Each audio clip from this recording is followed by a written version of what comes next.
Assalamu alaikum. Alhamdulillah. Wassalamu ala Sayyidina al-Mursaleen. Good afternoon, and I would like to thank the organizing committee and Dr. Absi for the kind invitation. I'm going to talk about the integration of palliative care in hematology. So I have nothing to disclose. And first, we're going to talk about palliative care and the definition of palliative care from the WHO perspective, and then we're going to talk about the role of palliative care, the challenges and barriers in the process, and how we can overcome it. So we have a case. So Abu Salim is 64 years old. He's a known case of diffuse large B-cell lymphoma. He came to clinic for symptom management.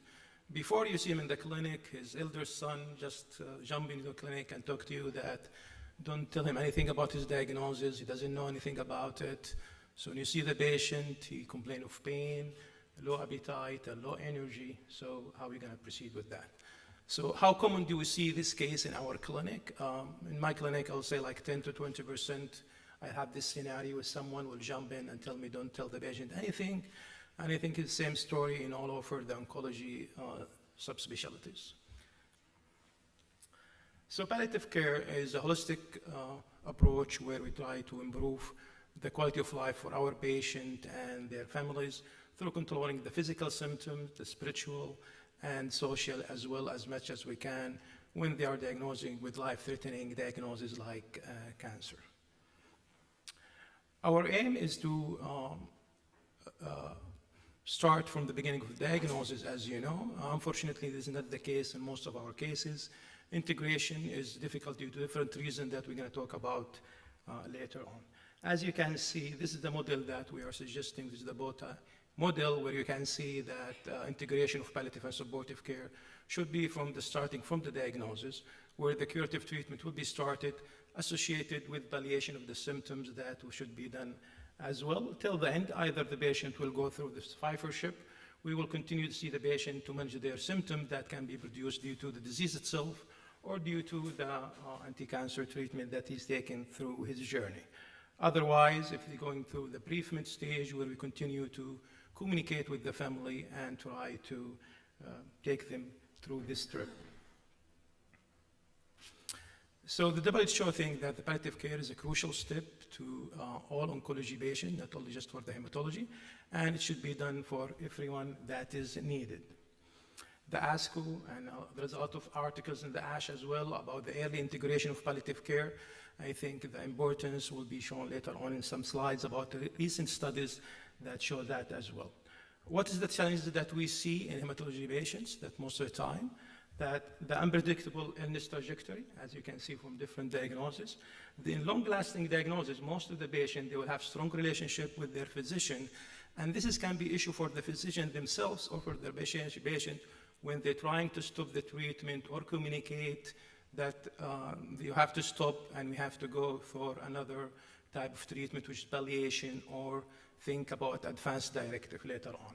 If it is one of the short journeys, most of the time the patient will have problems with seeing many physicians, and they don't have still building any rapport with any of the physician, and that can be an issue for the patient themselves. High number of severe symptoms, as we see comparing to the solid tumors patient that we see, and the psychosocial needs following diagnosis. As well, most of the hematological patients, they are having on diagnosis, the median age about 70, and this is already having a burden on the treatment options and the survivorship later on.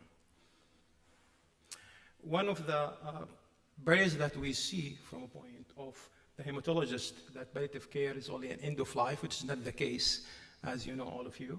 And most of the time, they feel less comfortable to discuss the end of life or advanced directive with their patient. As we know, mainly because they have strong relationship, they are investing in curative treatment from the beginning.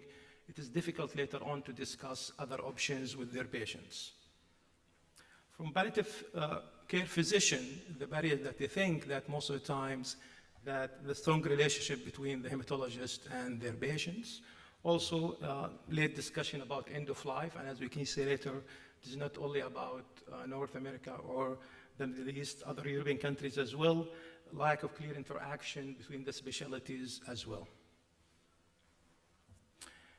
And this is a study done in the United States that 56 of American hematologists report that they have difficulty in discussing the end-of-life discussion later on.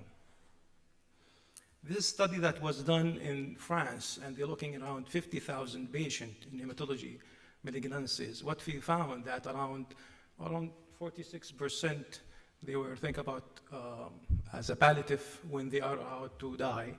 As you can see, it was very late. Only 5.5% they died in palliative unit. So it's very late referral on those cases as well. Here, this is a study that done to compare hematological patients compared to solid tumors. As you can see, most of the categories were very significant when comparing. As you can see that most of the hematological patients have more than 14 days admission, more admission to ICU, more significant to die in the hospital later on. Prognostication, it is one that we discuss most of the patient. When the patient have one of these, they have less than 3 months, so declining performance status. I think you know that presents for at least 2 comorbidities and disease status, persistent bacterial infection, and fungal infection as well, and treatment limitation due to age or disease progression.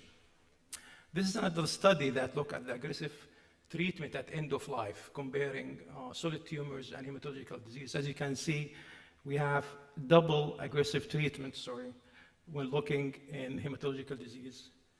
And when you compare to the prostate cancer, they were less fortunate than the others, or more fortunate, let's say, to have less aggressive treatment in the end.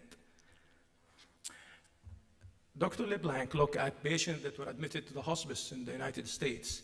And when they look at the hematological patient, what they found is that they are more seriously ill when they're admitting to the hospice. They have significant shorter hospice length of stay, and they're more likely to die within 1 day or 7 days to admission, and more physically deliberated than the solid tumor patients.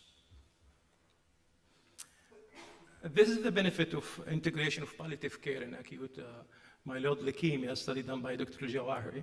As you can see from the first paragraph, that the quality of life was improved very well when we did the integration of palliative care, and all the parameters were improving when integration of palliative care early in hematological malignancies. Another study looked at the cost for integration of palliative care, and here is very significant change. So it's costless to improve the quality of life as well. And as well, so decrease the readmission, decrease admission, decrease the cost on the nursing, and also improve the quality of life of your patient. So how can we integrate or incorporate palliative care to hematological patient? So first, don't wait for disease progression. Introduce it as soon as you can, based on the surface availability in your center. What is the time frame? This is where they ask 60 experts and when to introduce palliative care to oncology patient in general. As you can see, most of that, if the survivor is less than 1 year, if they fail the first line, then everybody said that's appropriate to refer the patient. If the ECOG is 2 or more, then the patient is appropriate referral to palliative care.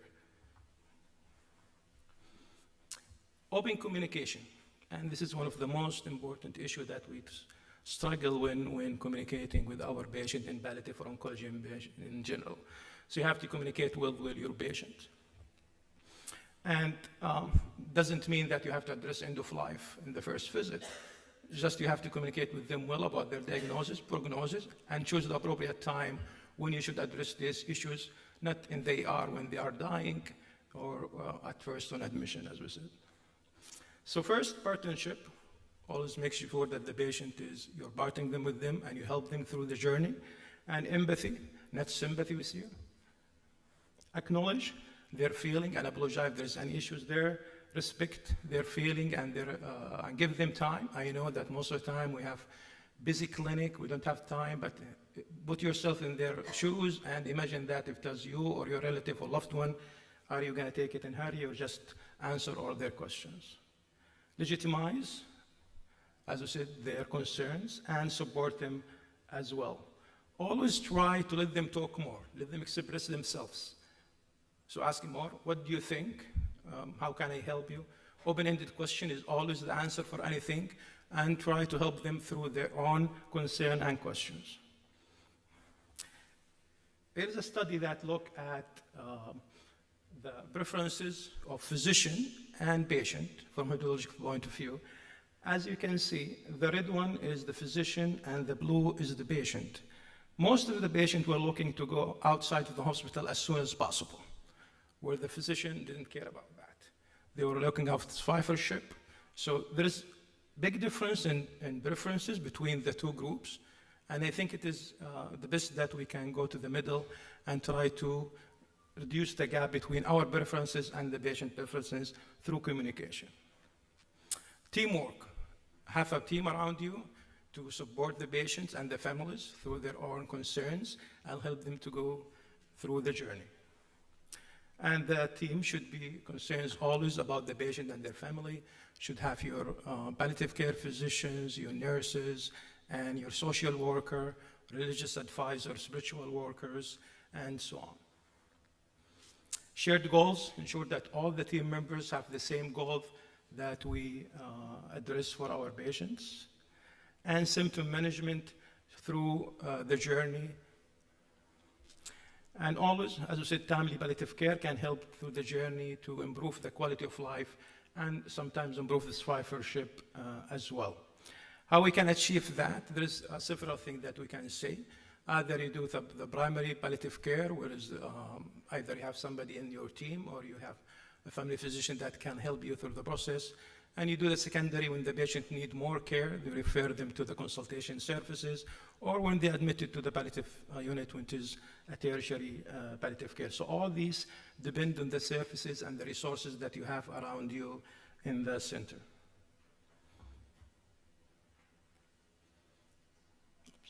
Okay. Advanced care planning, and it is always the elephant in the room. Nobody wants to talk about it, but however, as I said before, choose the right time to discuss it with your patient and their loved ones so that you can make it easier when the bad things happen. Educate your hematology staff, and we're not talking about just the physician. We're talking about the physician, the nurses, whoever work with the hematology patient in the ward should be educated about the palliative care needs and how to assess your patient needs and how to address them later on. So in conclusion, incorporating palliative care into hematology oncology treatment offers a beacon of hope for the patient and the family. The symptom treatment can be done through interdisciplinary team, and palliative care is the most effective and preventive measure which is to use early in the disease trajectory. Timely palliative care is associated with improved quality of life and end-of-life care as well. Thank you.